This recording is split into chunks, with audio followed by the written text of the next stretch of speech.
இனிப்பு சீடைனாலே வெளியே நல்ல இந்த மாதிரி மொறுமொறுன்னு இருக்கணும்.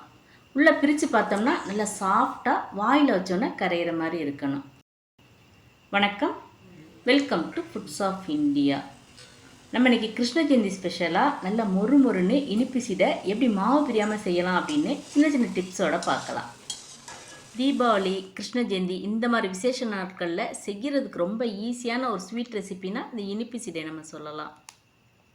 இந்த இனிப்பு சீடை செய்கிறதுக்கு இன்றைக்கி நான் 1 கப் பச்சரிசி எடுத்திருக்கேன். பச்சரிசி நீங்கள் சாப்பாட்டு அரிசி எடுத்துடக்கூடாது, டிஃபன் அரிசி தான் எடுக்கணும். நான் 5060 பச்சரிசி தான் எடுத்திருக்கேன். இப்போ பச்சரிசியை தண்ணியில் நல்லா 4-5 தடவை கழுவுனதுக்கப்புறம் ஒரு 2 மணி நேரம் நல்லா ஊற வச்சுக்கலாம். அரிசி ஊறி வர்றதுக்குள்ளே நம்ம சீடைக்கு தேவையான மற்ற பொருட்களை தயார் பண்ணிடுவோம். முதல்ல உளுந்தை வறுத்து எடுத்துக்கலாம். அதுக்கு நான் இந்த மாதிரி ஒரு அகலமான பேனில் 1/4 கப் உளுந்தை மிதமான தீயில நல்ல பொன்னிறம் ஆகிற வரைக்கும் வறுத்து எடுத்துக்க போகிறேன். பாருங்கள், உளுந்து நல்ல இந்த மாதிரி கலர் மாறி வரணும். இது வரைக்கும் நல்லா வறுத்து இப்போ இதை ஆற வச்சிடலாம். இப்போ அதே பேனில் நான் 1 டேபிள் ஸ்பூன் அளவுக்கு வெள்ளை எள் எடுத்திருக்கேன். எப்போவுமே நம்ம எள் வறுக்க போகிறோம் அப்படின்னா அந்த கடாய் நல்லா சூடாக இருக்கணும். அதுக்கப்புறம் தான் நம்ம எள்ளை சேர்த்து வறுக்க ஆரம்பிக்கணும். அந்த மாதிரி வறுத்தோம்னா எள் போட்ட கொஞ்ச நேரத்தில் நல்ல படபடன்னு இந்த மாதிரி பொரிய ஆரம்பிக்கும். இப்போ இதையும் நம்ம தனியாக எடுத்து வச்சிடலாம். நம்ம வறுத்து வச்சுருக்க உளுந்து இப்போ நல்லா ஆறிடுச்சு. இப்போ இதை ஒரு மிக்சி ஜாரில் சேர்த்து நல்லா நைஸாக அரைச்சி எடுத்துக்கணும்.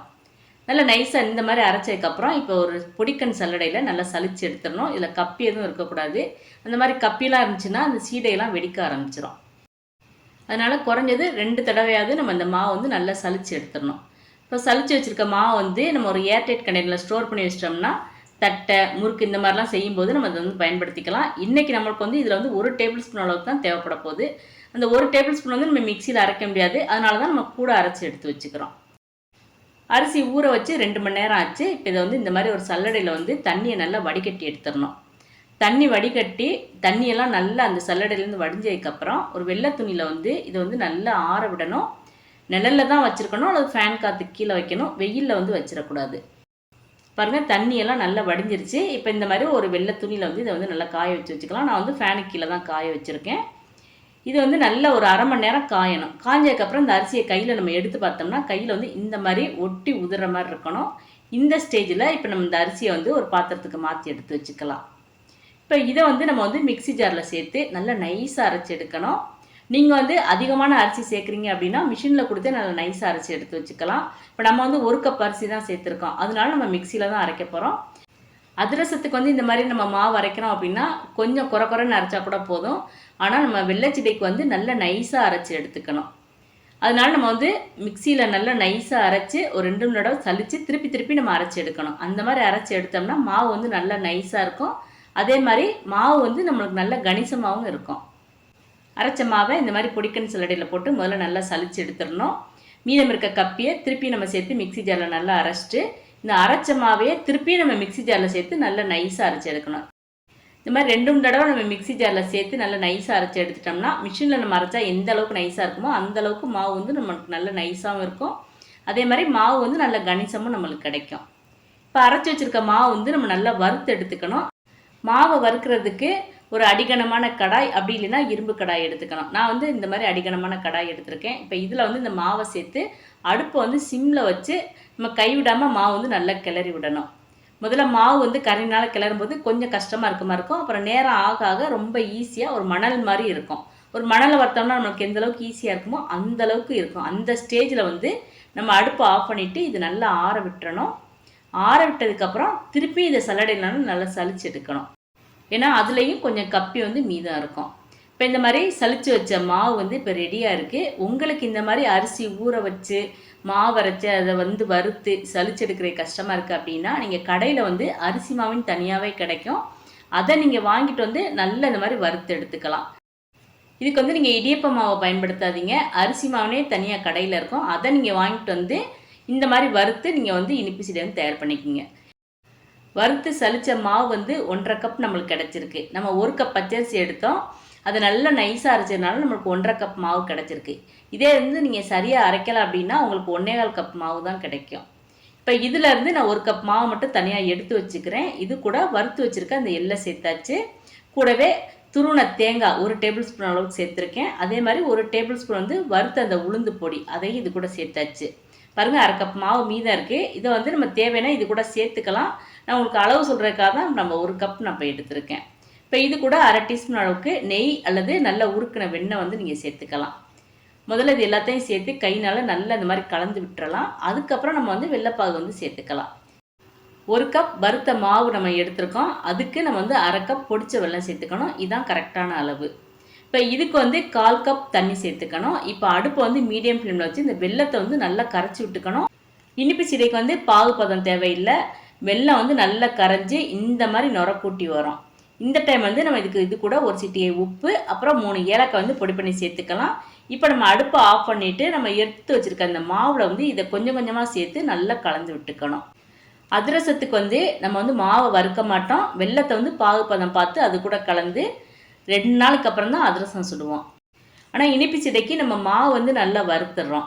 அது கூட வெல்லத்தையும் நம்ம வந்து நல்லா பாகு பதம் பார்த்து ஒன்றா கலந்து வச்சிட்டோம்னா மாவு வந்து ரொம்ப இறுகி கட்டியாயிரும். அப்புறம் நம்ம சீடை உருட்டவே முடியாது. அதனால மாவை வறுத்தோம்னா வெல்லத்துக்கு பாகு பதம் தேவையில்லை. மாவை வறுக்காமல் சேர்த்தோம்னா வெல்லத்துக்கு வந்து கட்டாயம் பாகு பதம் பார்க்கணும். இப்போ வெள்ளைப்பாகு வந்து மொத்தமாக சேர்க்காம முதல்ல கொஞ்சம் கொஞ்சமாக இந்த மாதிரி சேர்த்து கரண்டிலாம் நல்லா கலந்து விட்டுக்கணும். ஏன்னா வெள்ளைப்பாகு வந்து முதல்ல கொஞ்சம் சூடாக இருக்கும். இப்போ சூடு ஆறுனதுக்கப்புறம் நம்ம வந்து கையினால் நல்லா கலந்து விடணும். நம்ம கை ஹீட்டுக்கு அந்த வெல்லம் நல்லா உருகி மாவு வந்து கரெக்டான பதத்துக்கு வந்துடும்.